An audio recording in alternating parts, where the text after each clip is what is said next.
Caste. Politics is destroying India. Every democracy has its fault lines. In America, it's race. In Europe, it's class. But in India, the world's largest democracy, the crack that runs through everything is caste. From riots in villages to ministries in Delhi. From who you marry to who rules the country.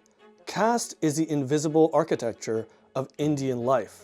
And nowhere is it more destructive than in politics. But why is caste so important to Indians in the first place? Well, caste serves multiple functions. Caste is a community, a tribe.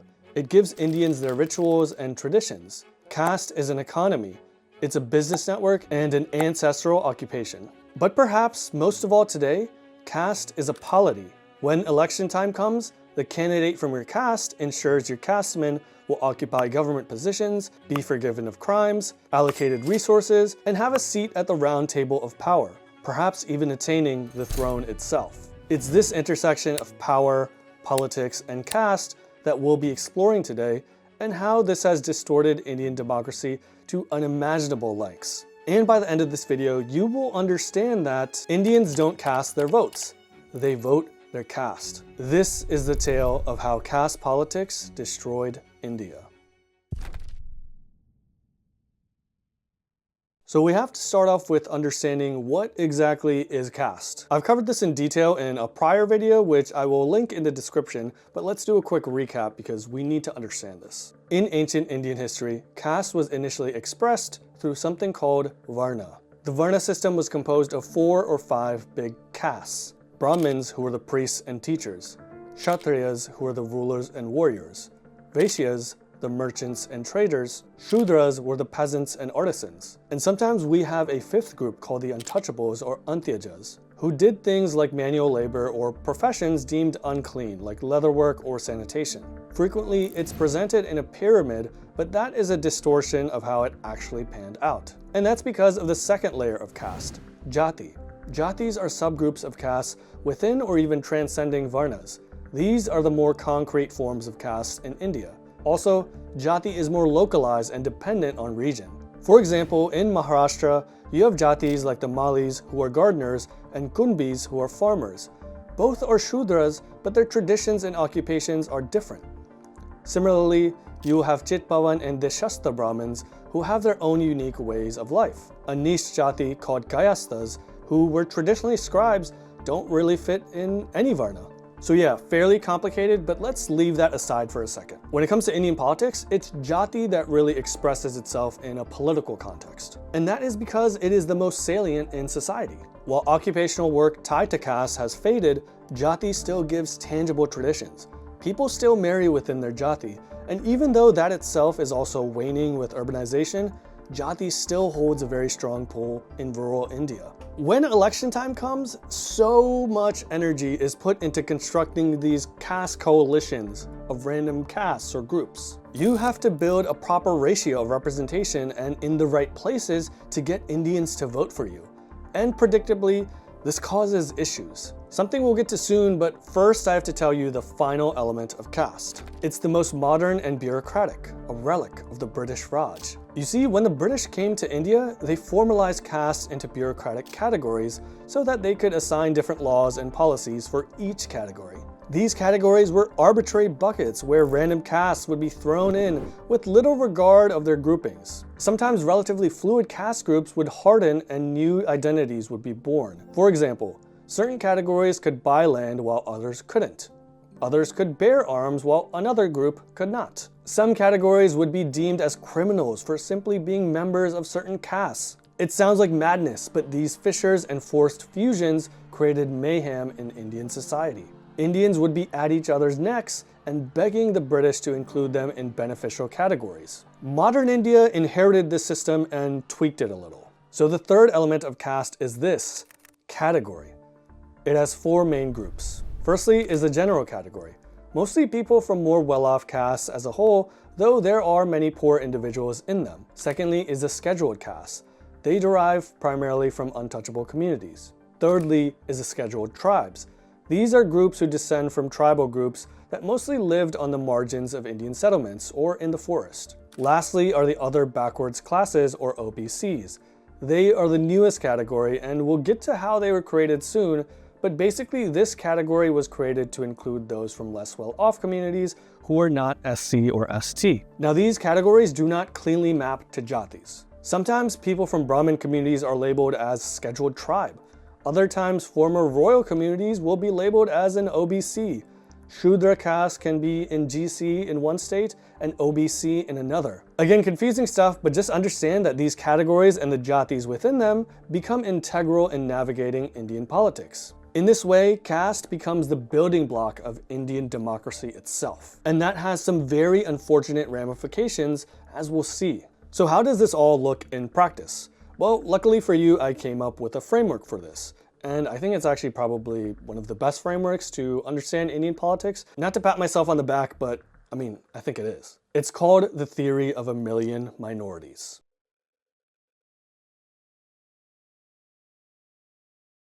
One of the stupidest ways to frame Indian politics is that it is the Hindu majority versus the Muslim minority. That is not the essential battle of Indian politics. What it is in actuality is groups of Hindu castes versus another group of Hindu castes with some minority groups on one or either side. Whoever creates the largest coalition to capture enough seats wins the election. I go deeper about this theory in another video, which you can see in the description, but basically, Indian politics is a struggle between a million different minorities. While Muslims and other religious minorities vote in a united and strident manner, Hindus do not vote on religious lines as such. It is much more caste-based. Elections are firstly about finding the right caste arithmetic. Only factors like welfare can really go toe-to-toe with caste here, which is why so many parties splash the cash during elections. Real economic development aiming at long-term growth through policies like infrastructure, investment, or ease of business have less takers.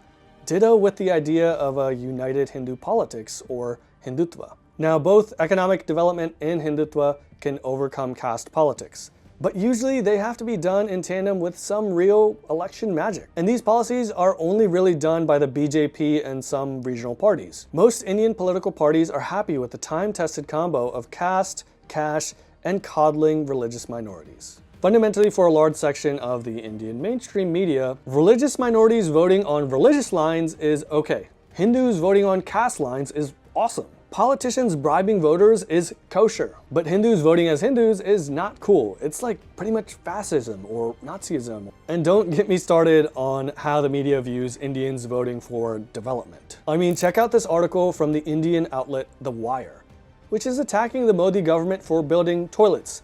Yeah, look at it with your own eyes. This is not a Daily Show skit or anything. Welcome to the Daily Show! This is real. The link is in the description. That all sounds very hypocritical to me. I don't know about you guys, but it is what it is, folks. Anyway, we gotta keep rolling. In the Million Minorities framework, caste is flattened. While vertical oppression elements in caste have historically existed and do still exist today, Indian democracy means every person, no matter their caste, has one vote. So when it comes to politics and even societal elements today, caste is more of a horizontal competition between groups rather than a vertical oppression pyramid, which again has its own problems. Watch my video on the history of caste for that explanation. But let's go into a concrete example here, comparing the 2019 and 2024 Indian parliamentary elections. In 2019, the BJP constructed a mammoth mandate. It won a majority of GCs and OBCs and a plurality of SCs and STs, becoming the first choice for all Hindu castes. This resulted in 303 seats out of 543 just by itself, which is a colossal result seldom seen, a brute single-party majority. However, in 2024, the BJP bled across all categories, a little from the GCs, a bit more from OBCs, and then significantly from SCs and STs. Analysts posit various reasons for this, from a slowdown in the rural economy during COVID to fake AI-generated clips saying that the BJP would remove affirmative action to simply the opposition's plank of caste-based wealth redistribution and a bonanza of freebies. Whatever the case, the BJP lost vote share and a lot of seats, resulting in them going from 303 seats to 240. Now, they would have to rely on allies and relent on policies they had previously opposed, such as the caste census and more freebies to keep the alliance intact. While the BJP did win, their planks of Hindutva and development were severely dented by the opposition's pitch of caste and freebies. So much so that the BJP had to swallow the will of the people here and engage in the same type of sops. Bad for India, but this is just how Indian politics works. It is a slave to caste and cash. So now that you get the macro perspective on this whole million minorities framework, let's go into some specific policies that really show how this plays out.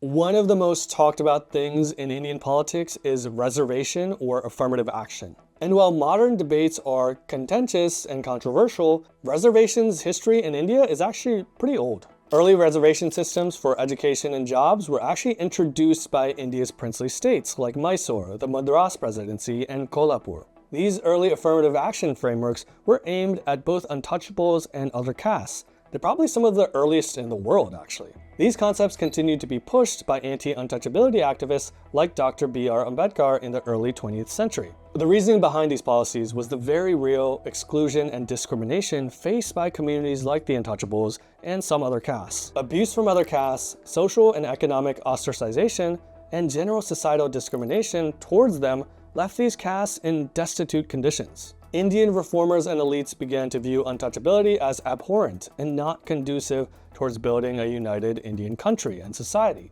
However, while these reformers and elites held this position, the masses still held on to old ways. With India achieving independence, Indian society was still rife with caste discrimination. Society as a whole discriminated against the untouchables. But another factor here was the small number of castes dominating positions in power, with some other castes accusing them of nepotism and casteism. Now I want to pause here and unpack this. Firstly, that accusation definitely holds some weight. You see in diverse societies, you will see certain groups called market-dominant minorities who do very well compared to others despite their smaller size. And remember from our old charts, a lot of castes or jatis are actually numerically pretty small, especially many upper castes. Now, while nepotism and casteism may actually play a role in their dominance, I don't think that explains everything. Enter something called the Pareto principle. In the late 1800s, an Italian economist named Vilfredo Pareto was tending his garden when he noticed something curious. Roughly 20% of the pea pods in his garden produced about 80% of the peas. So Pareto wondered, does this imbalance happen in other parts of society? Well, he quickly discovered that 20% of the Italians around him owned around 80% of the land and wealth. Later economists realized that this 80-20 rule shows up everywhere. 20% of patients account for 80% of healthcare costs. 20% of your daily tasks generate 80% of your meaningful results. 20% of guys get 80% of girls on dating apps, and so on. So this type of imbalance is not necessarily a societal conspiracy. It's just math. Nevertheless, this imbalance, along with very real casteism in Indian society as a whole, led to India implementing a formal reservation system in jobs and education for scheduled castes and scheduled tribes, about 15 and 7.5% respectively. Originally, this was only supposed to be for like 10 years, and Ambedkar even noted that this system shouldn't last forever, but it has been renewed ever since. Actually, not just renewed either, it's been expanded. In 1990, Prime Minister VP Singh implemented something called the Mandal Commission. The Mandal Commission suggested grouping certain well-off castes into a new category called Other Backwards Classes, or OBCs, and granting them 27% reservation in government jobs and education. This pushed reservation to 49.5%. So most public universities and government jobs in India today have 50% of seats reserved for affirmative action. Now to me, 50% is a lot. Not just that, but a lot of states actually break that 50% limit, with some of them even hitting like 69%. This is really where we have to have a conversation about these ideas of representation and merit. Writer, lawyer, and comedian Cho Ramaswamy summed up the emerging situation in India very well. It is no longer a matter of righting past wrongs, he said. The lower classes still need help, but their advocates are concerned only with power. The leaders have no interest in eliminating caste divisions. They want to keep each jati at the next one's throat to build their own constituencies. Politicians pander shamelessly to the Harijans, or Dalits, who form a veritable vote bank. The quotas and set-asides, I believe, should be phased out gradually, a little bit each year, but this is not likely to happen. As long as people are kept poor, illiterate, dependent on government jobs, and bound tight to their caste, they will always be used and misled by the unscrupulous. Reservations have calcified caste and made caste politics permanent. And even now, we have calls from Indian politicians to break the 50% limit nationally, sometimes even calls for 90% reservation. कानून हिंदुस्तान का कानून है कि private colleges और universities में आरक्षण होना चाहिए. Look, I don't know about you, but I think this is wrong. While it's definitely true that caste discrimination and oppression still happens in India today, especially towards lower castes, this just is not the solution. This is not social justice, this is communal vengeance. And now these ideas of reservation are being paired with redistribution, where each caste in India would be entitled to a share of resources, jobs, and educational seats purely based on their population, not their capability. So we increasingly see even welfare and other government policies directed towards certain castes instead of being caste neutral. As you can guess, this has been a colossal sink of political and economic capital. Energy that could be used towards infrastructure, education, healthcare, development, energy, industrial policy. I mean, literally any goddamn thing is instead thrown towards caste and SOPs. Now you think this is crazy enough on the surface, but there are some deeper machinations going on here that we are going to discover in this next segment.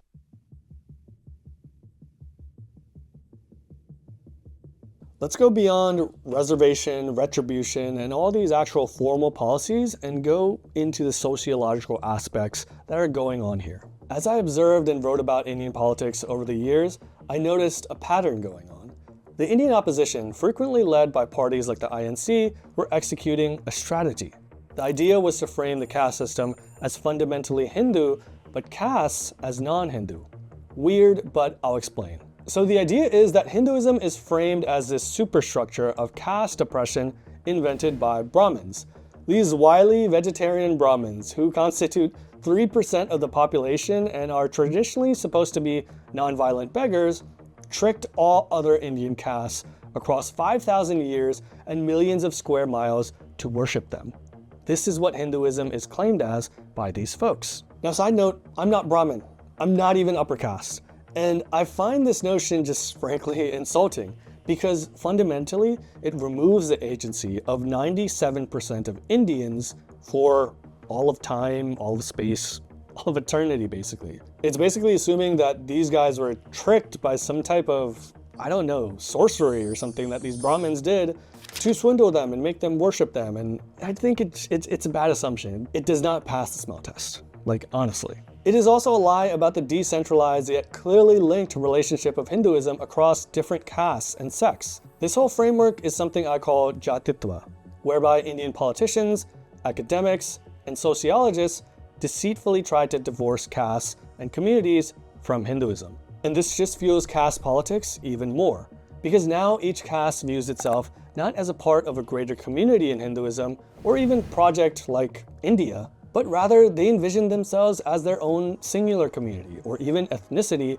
completely separate from other castes. This causes overly conspiratorial thinking, distrust between communities, violence towards other castes, and waters the roots of caste politics itself. Many of these ideas around massive amounts of reservation and violent redistribution are derived from jatitva. Jatitva is one of the most toxic forms of identity politics on the planet. It assigns an irrational amount to things like caste honor, which causes distortions in politics and policies. From giving a random statue the wrong caste identity to trying to pass an economic reform that breaks the stranglehold of a caste on a market. Normal government policies quickly get covered in kerosene and lit aflame by the slightest spark that singes the pride of a caste.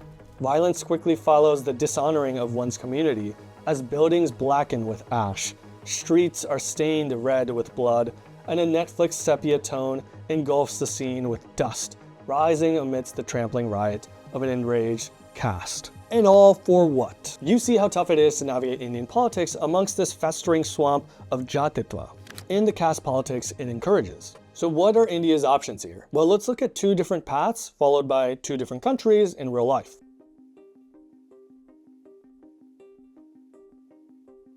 While India is probably the most diverse country in the world, there are fair critiques to how it has managed its diversity. The corrosion of caste politics is directly downstream from this mismanagement. So let's look at some examples from two other diverse countries and how they've managed their own diversity.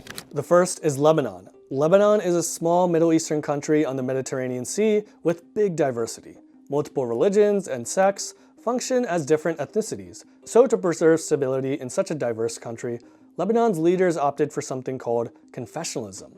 Confessionalism is a system of governance where each sect or ethnicity is allotted a proportional representation of power based on their population. For example, the president is assigned as a Maronite Christian, the PM is Sunni Muslim, the Speaker of Parliament is Shia Muslim, etc. Sectarian quotas in parliament are based on religious community populations. Confessionalism further extends to many other sectors of government, and even laws for marriage, inheritance, etc. So if your population is 20% of the population, it should have 20% of political posts, 20% of the wealth, 20% of the judicial seats, 20% of the assistant manager to regional manager positions, and so on. You can imagine this has resulted in some inefficiencies, but it is a lot worse than that. This system has caused Lebanon to devolve into political paralysis, economic disaster, and even civil war.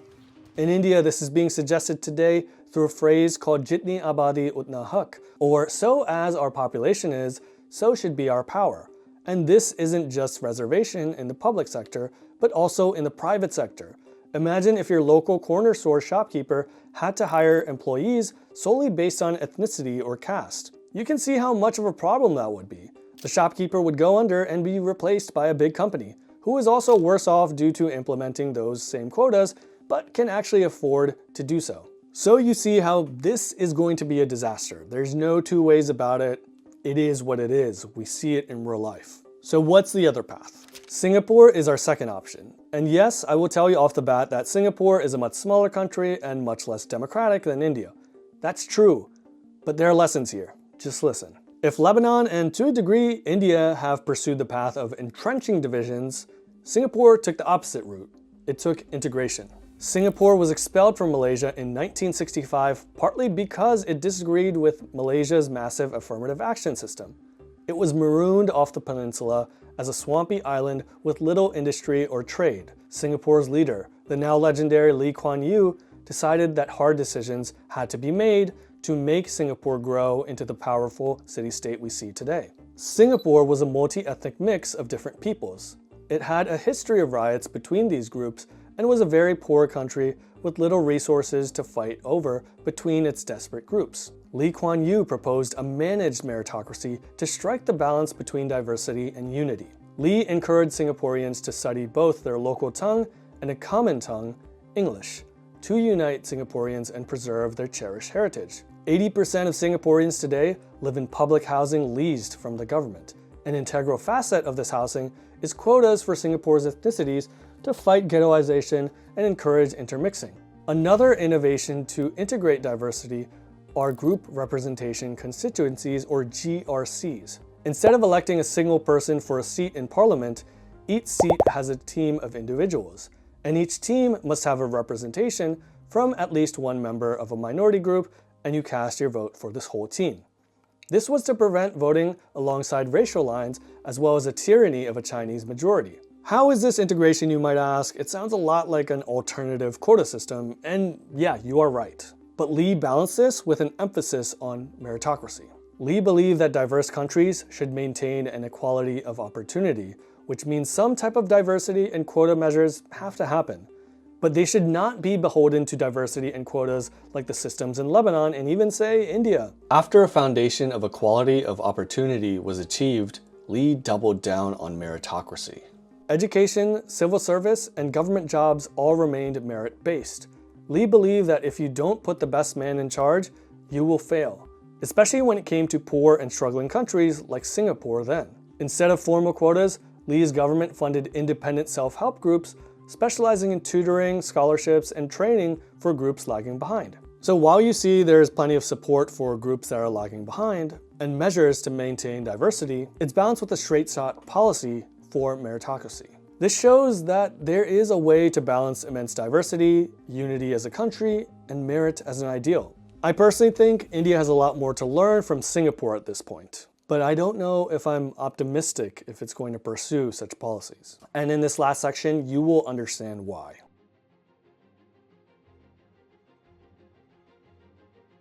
So what happens when all the above systems combine into the disease of caste politics? Let's go from the ground up. Caste being strong on ground organically means that we see a natural competition between groups.